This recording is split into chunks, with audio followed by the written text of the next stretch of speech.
नई rail line की घोषणा की गई थी माननीय मंत्री जी, माननीय लालू जी के समय, और आज तक उसकी घोषणा पे कभी सर्वे भी नहीं हुआ। आप ये समझो अब कि घोषणा होती थी, कुछ नहीं होता था। उसके बाद 10 साल से तो आप भी हैं, 10 साल से ये भी हैं अध्यक्ष जी, ऐसा नहीं है 10 साल से ये भी बैठे हैं।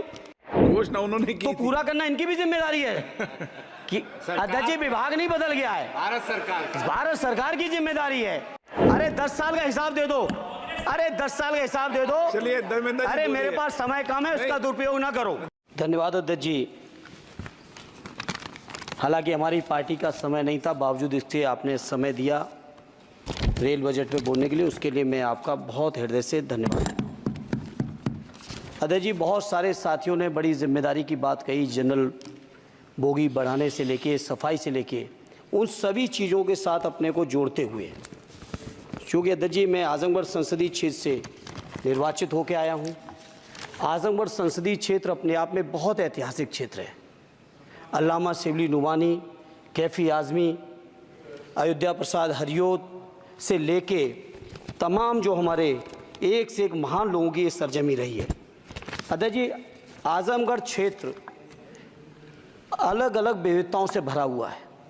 आजमगढ़ के लोगों को जहाँ रोज़गार के लिए मुंबई जाना पड़ता है, वहीं शिक्षा के लिए आजमगढ़ के लोगों को इलाहाबाद और प्रयागराज की ज़रूरत पड़ती है। प्रदेश की राजधानी लखनऊ है, देश की राजधानी दिल्ली है। इसलिए मैं अपनी ओर से अपने क्षेत्र के लिए आजमगढ़ से मुंबई, जो कोरोना से पहले माननीय मंत्री जी ध्यान दे दें, कोरोना से पहले आजमगढ़ से मुंबई एक रेल चलती थी जो कोरोना काल से बंद चल रही है। हमारा अनुरोध है कि उस रेल को न केवल वो साप्ताहिक थी, उस रेल को हर दिन के लिए शुरू किया जाए, बल्कि साथ ही साथ आजमगढ़ से लखनऊ, आजमगढ़ से इलाहाबाद, जहाँ पे इंटरसिटी से डेली लोग आवागमन कर सकें, आ जा सकें, उसके लिए इस ट्रेन को भी शुरू कराने की कृपा करें। साथ ही साथ अध्यक्ष जी, आजमगढ़ से दिल्ली जाने का केवल एकमात्र जरिया कैफिया ट्रेन है, और कैफिया ट्रेन के में बैठने का टाइम तो सुनिश्चित है, लेकिन कब पहुंचेंगे इस बात की कोई भी जिम्मेदारी और गारंटी नहीं है। इसे मंत्री जी मैं आपसे अनुरोध करूंगा कि आजमगढ़ से दिल्ली के लिए एक नई रेल लाइन, नई रेल ट्रेन शुरू करने की कृपा करें। मैंने जनरल बजट की चर्चा में भी जिक्र किया था, आजमगढ़ से बनारस से बायां आजमगढ़ गोरखपुर तक नई रेल लाइन का बड़ा प्रचार किया गया अध्यक्ष जी। हमसे पूर्व सांसद ने बहुत प्रचार किया कि हमने सैंक्शन करा दिया है, लेकिन उस पर अभी एक भी रुपए की बजट न स्वीकृत है, न उस योजना का स्वीकृत है। सर्वे ज़रूर हुआ है, डीपीआर ज़रूर बनी है, लेकिन उसकी स्वीकृति मंत्री जी और फंड अभी बाकी है।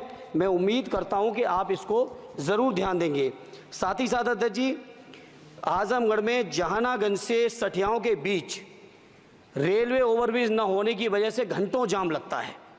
इसी तरह से दो जगह और हैं, कुटवा मझगवां, बालीपुर से रानी की सराय, डुगवा कोटवा रेलवे पर अंडरपास की बहुत ज़रूरत है। अध्यक्ष जी एक मिनट और लेंगे। मैं बड़ा सौभाग्यशाली हूँ अध्यक्ष जी कि उत्तर प्रदेश की 3 विभिन्न लोकसभाओं का मैंने प्रतिनिधित्व करने का मुझे मौका मिला, और वो तीनों ही क्षेत्र सदैव नेताजी की कर्मभूमि रहे, स्वर्गीय शरद यादव जी की कर्मभूमि रहे, माननीय अखिलेश यादव जी की कर्मभूमि रहे। इन तीनों ही क्षेत्रों की अलग अलग मांगें हैं।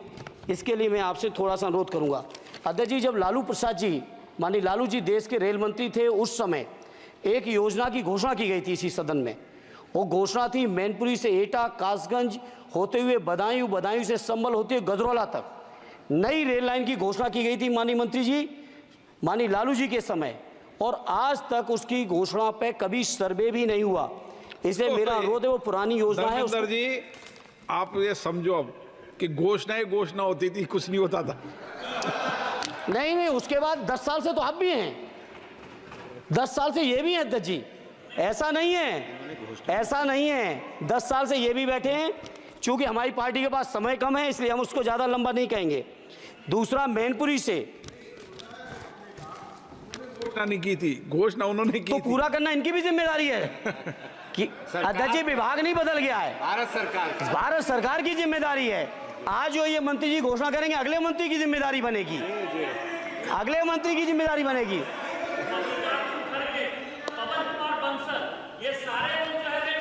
अरे 10 साल का हिसाब दे दो, अरे 10 साल का हिसाब दे दो। चलिए धर्मेंद्र जी अरे मेरे बोलिए। पास समय कम है, उसका दुरुपयोग ना करो। धर्मेंद्र जी बोलिए। अध्यक्ष जी, मैनपुरी से दिल्ली के लिए, मैनपुरी से लखनऊ के लिए, बदायूं से लखनऊ के लिए, बदायूं से दिल्ली के लिए इन रेल लाइनों की सख्त, रेलवे ट्रेनों की सख्त जरूरत है। माननीय मंत्री जी, 5वें नंबर की आपकी इकोनॉमी आ गई। आपके पूर्व जो हमारे सदस्य हैं निशिकांत जी, आपके हिसाब से तो सब कुछ बदल गया रेल में। अरे कुछ तो दे दो कि केवल उधर के लिए सब कुछ है। बिल्कुल सही, केवल सब कुछ उधर के लिए है। तो सबका साथ सबका विकास का नारा बंद करो, और अगर नारा देना है, नारे को सच बनाना है, प्रधानमंत्री जी की बात को सही साबित करना है, तो माननीय मंत्री जी ये जो मांगे हमने रखी हैं, आजमगढ़ लोकसभा के लिए रखी, मैनपुरी के लिए रखी, आजमगढ़ के लिए, बदायूं के लिए रखी, संभल के लिए रखी, एटा के लिए रखी, इन सभी को पूरी कर दीजिए मंत्री जी। और नहीं कर सकते हैं तो कम से कम इस सदन के अंदर तो सबका साथ सबका विकास नारा देना बंद ही कर दो। और नारा जिस दिन देना बंद कर दोगे और ये कह दोगे कि आप विपक्ष में आपका नहीं करेंगे, उस दिन हम अपने क्षेत्र के लोगों को संतुष्ट भी कर लेंगे। हमारे क्षेत्र के लोग इतने स्वाभिमानी लोग हैं। माननीय अध्यक्ष जी कि आपने मुझे रेल बजट पर बोलने का मौका दिया। मैं माननीय प्रधानमंत्री जी और माननीय रेल मंत्री जी को बहुत बहुत लाइट बीच में छूट गया, आ गई। तो धन्यवाद अध्यक्ष जी। मैं कहता हूं कि जो मांगे की हैं तीनों ही क्षेत्रों की, उत्तर प्रदेश की जनता की, उसको माननीय मंत्री जी पार्टी से ऊपर उठकर सबके साथ और विकास के लिए पूरा कर दें। आपकी बहुत बहुत मेहरबानी होगी, नहीं तो ये नारा बंद करो। नमस्कार, मैं हूं मानक गुप्ता।